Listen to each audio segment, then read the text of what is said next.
अस्सलाम वालेकुम। 7वीं जमात के रियाजी मज़मून के ब्रिज कोर्स का आज 16वां दिन है। आज की इकाई है अददों पर अमल। नाम है कसरों पर अमल। ज़ैली इकाई है आम कसर की अशरी कसर में तहवील। चलिए शुरू करते हैं। आप ये बात तो अच्छी तरह से जानते हैं कि आम कसर का नसब नुमा 10, 100 या 1000 हो तो उस कसर को अशरी कसर की सूरत में लिख सकते हैं। चलिए इस बात को मिसाल के ज़रिए समझते हैं। मिसाल नंबर 1, आपको स्क्रीन पर एक कसर नज़र आ रही है। इस कसर को पढ़ेंगे 45,602/100। चलिए इस कसर को अशरी कसर में तहवील करते हैं। चलिए पहले ये देखते हैं कि इस कसर के शुमार कुनिंदा में कितने हिस्से हैं। चलिए गिनिए। यह है 1, 2, 3, 4, 5, यानी इस कसर के शुमार कुनिंदा में 5 हिस्से हैं।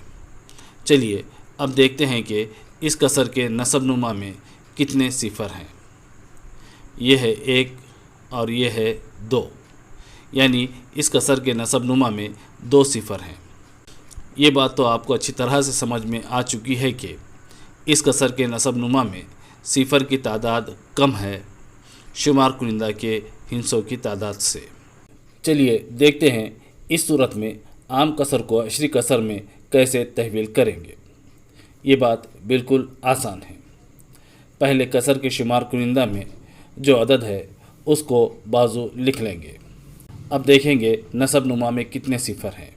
यहाँ नसब नुमा में 2 सिफर है, इसलिए इस अदद के दाईं जानिब के दूसरे बाद अशारिया लगा लेंगे। गौर से देखिए, इस अदद के दाईं जानिब का पहला हिस्सा ये है और दूसरा हिस्सा ये है, इसलिए इस दूसरे हिस्से के बाद यहाँ अशारिया लगा लेंगे और इसको पढ़ेंगे 456.02। चलिए अगली कसर देखिए। कसर है 45,602/1000। चलिए अब ये देखते हैं कि अगर किसी कसर के नसब नुमा में इस तरह से 3 सिफर हो तब अशारिया कैसे लगाएंगे। तो ये बात बिल्कुल आसान है। यहाँ नसब नुमा में 3 सिफर है, इसलिए शुमार कुनिंदा के अदद के दाएं जानिब से तीसरे हिस्से के बाद अशारिया लगा लेंगे। चलिए देखते हैं इस अदद में दाएं जानिब से तीसरा हिस्सा कौन सा है। ये रहा दाएं जानिब का पहला हिस्सा, ये रहा दूसरा हिस्सा और ये है तीसरा हिस्सा।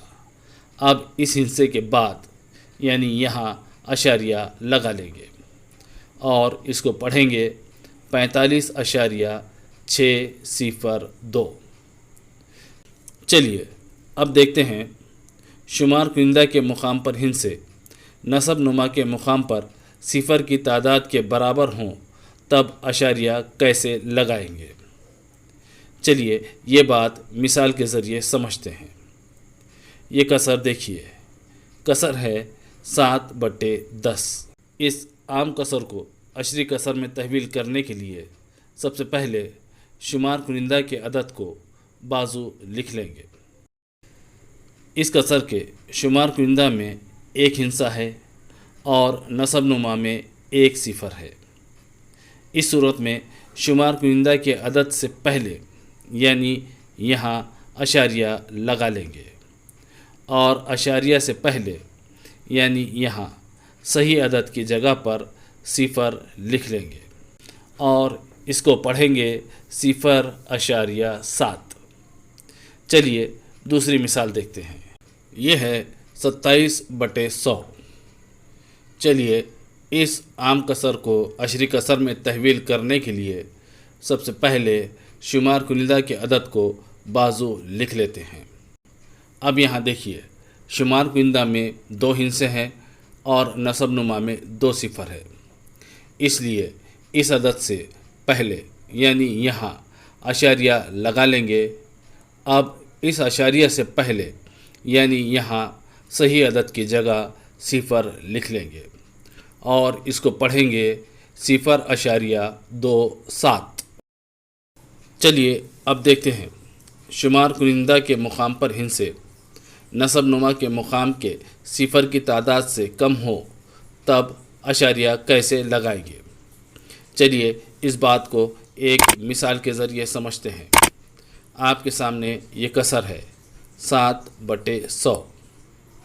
اس کسر میں 7 شمار کنندہ میں ہے اور 100 نصب نما میں ہے۔ اب اس کسر کو غور سے دیکھیے۔ اس کسر کے نصب نما میں 2 صفر ہیں اور شمار کنندہ میں صرف 1 ہندسہ ہے۔ اس طرح کی عام کسر کو عشری کسر میں تحویل کرنے کے لیے شمار کنندہ کے ہندسوں کی تعداد نصب نما کے صفر کی تعداد کے برابر کریں گے۔ یہاں نصب نما میں 2 صفر ہیں، اس لیے شمار کنندہ کے ہندسے سے پہلے یعنی یہاں 1 صفر لگا لیں گے۔ یہ 1 صفر لگانے سے شمار کنندہ کے ہندسوں کی تعداد ہو گئی ہے 2۔ یہ 1 ہندسہ اور یہ دوسرا ہندسہ۔ چلیے اشاریہ لگانے کے لیے ان دونوں ہندسوں کو بازو لکھ لیتے ہیں۔ نصب نما میں 2 صفر ہیں، اس لیے اس عدد کے دائیں جانب سے دوسرے ہندسے کے بعد اشاریہ لگا لیں گے۔ یہ رہا پہلا ہندسہ اور یہ رہا دوسرا ہندسہ۔ اب اس ہندسے کے پہلے یعنی یہاں اشاریہ لگا لیں گے۔ اب اشاریہ سے پہلے یعنی یہاں صحیح عدد کی جگہ پر صفر لکھ لیں گے اور اس کو پڑھیں گے 0.07۔ چلیے اب اس کسر کو دیکھیے۔ یہ ہے 5/1000۔ نصب نما میں 3 صفر ہے، اس لیے شمار کنندہ کے ہندسوں کی تعداد نصب نما کے صفر کی تعداد کے برابر کر لیں گے۔ اس لیے شمار کنندہ کے ہندسے کے پہلے یعنی ہندسے کے بائیں جانب 2 صفر لگا لیں گے۔ شمار کنندہ کے ہندسے کے بائیں جانب 2 صفر لگانے پر اب شمار کنندہ میں ہندسوں کی تعداد ہو گئی ہے 3۔ اب اس کسر کو عشری کسر میں تحویل کرنے کے لیے پہلے ہم یہ 3 ہندسے بازو لکھ لیں گے۔ یہاں نصب نما میں 1000 ہے یعنی 3 صفر ہیں، اس لیے اس عدد کے دائیں جانب سے تیسرے ہندسے کے بعد یعنی یہاں اشاریہ لگا لیں گے اور اشاریہ سے پہلے یعنی صحیح عدد کی جگہ پر یہاں صفر لکھ لیں گے اور اس کو پڑھیں گے 0.005۔ اس سبق پر دی گئی مشق آپ اپنے طور پر خود حل کیجیے۔ تو ملتے ہیں اگلے ویڈیو میں، تب تک کے لیے اللہ حافظ۔